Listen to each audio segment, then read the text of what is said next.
તમે સાંભળી રહ્યા છો પ્રયાગરાજ વાર્તા સંગ્રહની વાર્તા પ્રેમની પરિભાષા, જેના લેખિકા છે સુશ્રી માયા દેસાઈ, મુંબઈ. મલય એને ખૂબ પ્રેમ કરતો અને સાથે ને સાથે રહેતો. લગ્ન કરીને 6 મહિના જ થયા હતા, પણ અહીં આવ્યા પછી એને થોડી ગળમથલ થયા કરતી. જોકે લગ્ન પહેલા બધું જ જાણતી હતી. પપ્પાજી, સસરા એને પ્રેમથી કહેતા, શચી બેટા, જરા પણ મૂંઝાઈશ નહીં. તારા આવવાના પહેલાથી આ ઘરને મારા અણઘણ હાથોએ સંભાળ્યું છે, તેથી તને મદદરૂપ થઈ શકીશ. શચીએ મલય સાથે લગ્ન પહેલા એના માતા પિતાની વાત સાંભળી હતી. પિતા નિખિલભાઈ એટલે પ્રેમ કુંભ. બસ સૌની સાથે પ્રેમથી વર્તવું એવું જીવન મંત્ર. માતા મંજરી બહેન આમ તો ગૃહિણી, પણ પાક કલામાં ખૂબ કુશળતા ધરાવતા. તેથી પતિ નિખિલભાઈ તથા મલય મૃગાને સ્વાદિષ્ટ વાનગીઓથી તૃપ્ત કરી દેતા. બંને સંતાનો વચ્ચે જરા ઉંમરનો ફરક વધારે, તેથી મૃગા વધુ લાડકી. ભાઈના જન્મ બાદ એનામાં એક ઈર્ષ્યા કહો કે ગુરુતા ગ્રંથિ ધીમે ધીમે એ ખૂબ ઉત્કંઠ અને અવિવેકી થતી ગઈ. મંજરી બહેન વારે વારે એને લાડ કરતા અને સમજાવતા, મા માટે બધા જ બચ્ચા સરખા હોય દીકરા. ભાઈલું મોટું થશે ને તારા લગ્નમાં જવતલ હોમશે. રાખડી બાંધવા ભાઈ તો જોઈએ ને. ઓનલાઈન થાક મોંઘું પડે, હું જ ઓફિસેથી આવતા લેતી આવીશ પપ્પાજી. શચીના શબ્દો સાંભળી નિખિલભાઈને મૃગાની આડેધડ માંગ યાદ આવી. મોંઘવારી સામે જીભ છીલવા મંજરી બહેને પાક કલાના વર્ગો શરૂ કર્યા, જેથી ઘરે બેસી કંઈક હાથમાં પૈસા રહે. મૃગા હવે 10મામાં આવી હતી, તેથી ક્લાસમાં જ હતી. શાળા અને ક્લાસ બંને સાથે મૃગા થાકી જતી હશે એમ માનીને બંને એની વધુ કાળજી રાખતા. પણ મૃગાનું વર્તન સાવકા માતા પિતા હોય એવું જ રહેતું. દિવાળી બાદ આવેલા પરિણામમાં ખાસ આશાજનક નહોતું, પણ પતિ પત્નીએ મૃગાને કંઈ કહેવાનું ટાળ્યું. વચ્ચે વચ્ચે ગીત ગણગણતા અરીસામાં જોઈને શરમાતી હતી. મૃગા અરીસામાં જોતા વિચારી રહી, હવે કેવી રીતે જિંદગી ટર્ન લેશે. એક દિવસ મૃગાના ક્લાસમાંથી એની ગેરહાજરી વિશે ફોન આવ્યો. શાળાએથી આવતા જ મંજરીબહેને એને અભ્યાસ વિશે પૂછ્યું, ક્લાસ વિશે પૂછ્યું તો ઉડાવ જવાબ આપ્યા. રાતે મંજરીબહેને પતિને ફોનની વાત કરી. મૃગા સૂતા બાદ એના ચોપડા બેગ તપાસતા 2-4 જુદા જુદા પ્રકારના પત્ર મળ્યા, જે ચોંકાવનારી બાબત હતી. સાવ કુંબળી વયે સહશયન, સહપર્યટનની લોભામણી વાત અને એનો એક ફોટો હતો, જેની પાછળ મૃગાના શારીરિક સૌંદર્ય વિશે અતિશયોક્તિયુક્ત વર્ણન અને ફિલ્મ માટે ખૂબ જ સારી તક હોવાની વાત લખી હતી. આ ફોટો પણ ક્યાં અને ક્યારે પાડ્યો હશે એ વિચારે માતા પિતાની ઊંઘ ઉડી ગઈ. મૃગાએ જૂઠાણું ચલાવ્યું, ત્યારે એની બધી પોલ ખોલતા નિખિલભાઈએ એનું ઘરની બહાર જવાનું બંધ કરી દીધું. એમણે સ્વભાવ વિરુદ્ધ કઠોર થઈ દીકરી સાથે અબોલા લઈ લીધા. છંછેડાઈને મૃગાએ ઘરે પણ અભ્યાસ બંધ કરી દીધો. અને પોતાને કોઈ પ્રેમ નથી કરતું એનું ગાણું ચાલુ રાખ્યું. આમ લગભગ 15 દિવસ બાદ મૃગાએ શાળામાંથી હોલ ટિકિટ લેવા જવાની વાત કરી. ત્યારે મંજરીબેને સાથે આવવાની વાત કરી તો મૃગાએ ગુસ્સે થઈ જવાનું માંડી વાળવાની ધમકી આપી. છેવટે સમયસર આવી જવાની ખાતરી આપી.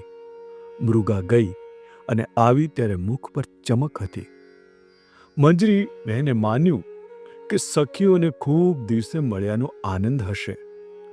અભ્યાસ કરવાનો અભિનય કરી મૃગાએ માનું દિલ જીતી લીધું.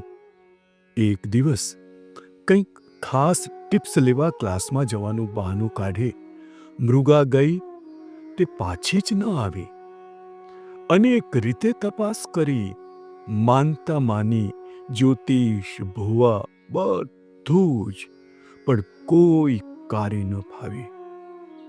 નિખિલભાઈએ પોતે ક્રૂર થયાનો પસ્તાવો કર્યો. મારો પ્રેમ એને ન સમજાયો. એમની પાસે સમાજ, પડોશમાં જવાબ આપવા કોઈ જ તથ્ય નહોતા. મલય દીદી વિશે પૂછતો તો માના ધીમા ડૂસકા સંભળાતા. મંજરીબહેને ધીમે ધીમે ક્લાસ બંધ કર્યા અને બહાર નીકળવાનું ટાળવા લાગ્યા.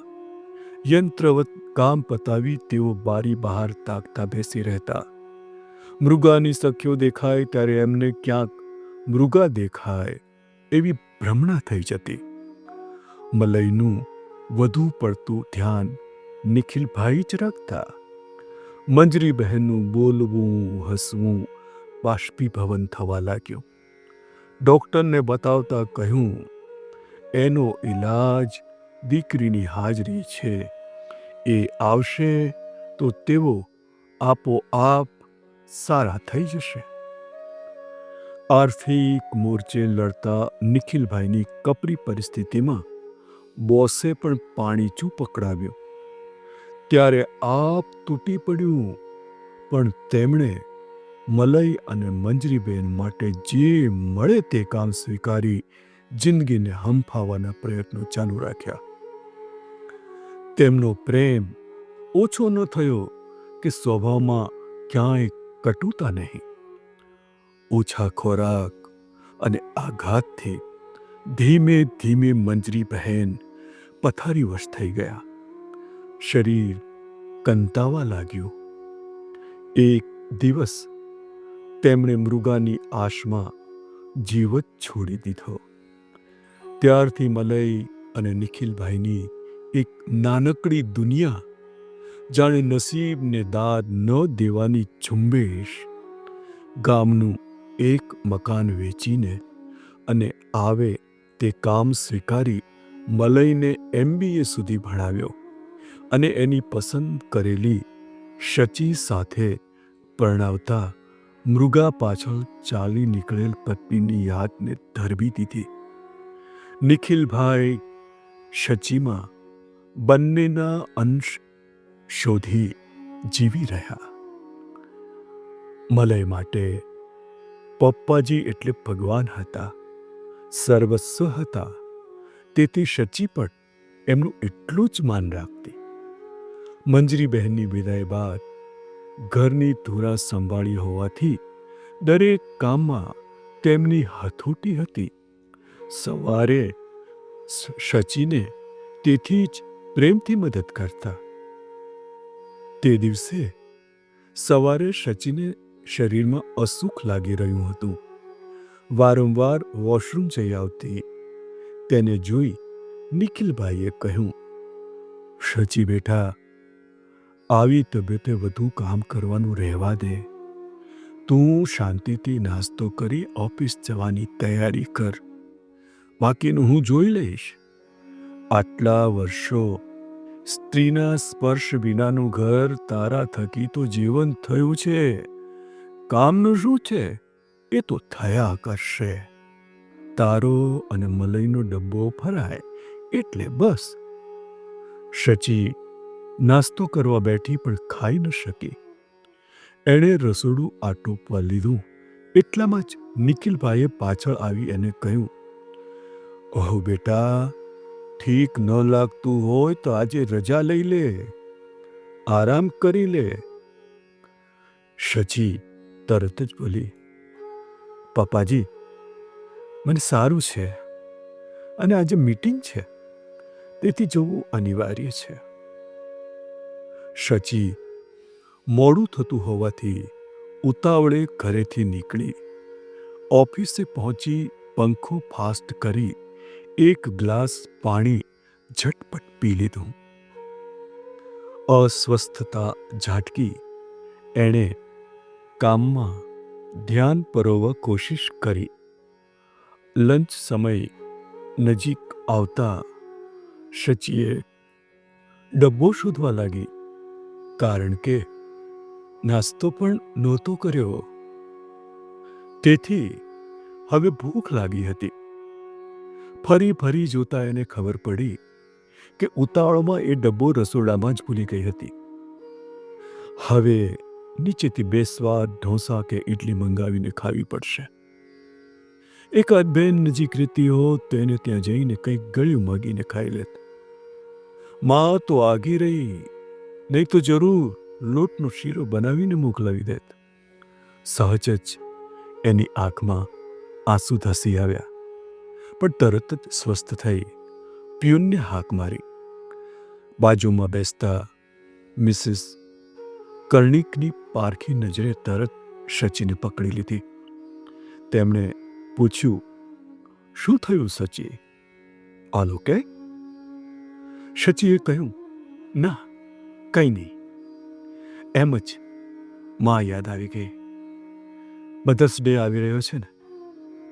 પ્યુન આવ્યો, પણ હાથમાં ડબ્બો લઈને. શચીને આપતા બોલ્યો, કોઈ આપી ગયું આપના માટે. આશ્ચર્યચકિત થઈ શચીએ ડબ્બો ખોલ્યો તો ગરમા ગરમ દાલ ખીચડી હતી. સાથે એક ડબ્બામાં શ્રીખંડ હતો, જે શચીને અતિ પ્રિય હતો. એણે ગરમા ગરમ દાલ ખીચડી ખાતા મલઈને ફોન કરવા વિચાર કર્યો. એટલામાં થેલીમાં એક ચિઠ્ઠી દેખાઈ. હાથ ધોઈ શ્રીખંડ ખાતા પહેલા ચિઠ્ઠી વાંચી. શચી બેટા, મારે તો દીકરી હતી જેને સાચવી ન શક્યો. મંજરીની વિદાય બાદ આ ઘરને તારા પગલાએ ઉપવન બનાવી દીધું. વહુ તરીકે તે મને અને આ ઘરને અપનાવી ઉપકૃત કર્યા. સવારે તારી નાદુરસ્ત તબિયતની ચિંતા થઈ, પણ સાથે જ એક નવા મહેમાનની એંધાણી વર્તાઈ. મને તો તારી સંભાળ લેતા કેમ આવડશે એ મૂંઝવણ છે. આ દાલ ખીચડી તેથી જ બનાવી કે તારાથી ગરમ ખાઈ શકાય. શ્રીખંડ તો તને પ્રિય છે જ, તેથી નવો ડબ્બો ખરીદી લીધો. તને મદદરૂપ થવાની નાનકડી કોશિશ કરી. જેટલું ખવાય એટલું જ ખાજે. મલઈને આ દાલ ખીચડી બહુ ભાવે છે, પણ આજે એની બાદ બાકી તારો હક. શ્રીખંડ ખાતા આંખો ચૂઈ રહી હતી ત્યારે શચીને મિસિસ કર્ણિકે તો ન પૂછ્યું, પણ એના મને તાપશી પૂરી. દરેક વખતે માની જ લાગણી હોય એવું જરૂરી નથી. 10 વર્ષના બાળકને માતાની જેમ રુજુતાથી ઉછેરનાર પિતા, સસરા પણ પ્રેમાળ, કાળજી લેનારા હોઈ શકે. મલય સાચે જ નસીબદાર છે, અને તું પણ કહી એ પ્રેમથી ઉદર પર હાથ ફેરવી રહી.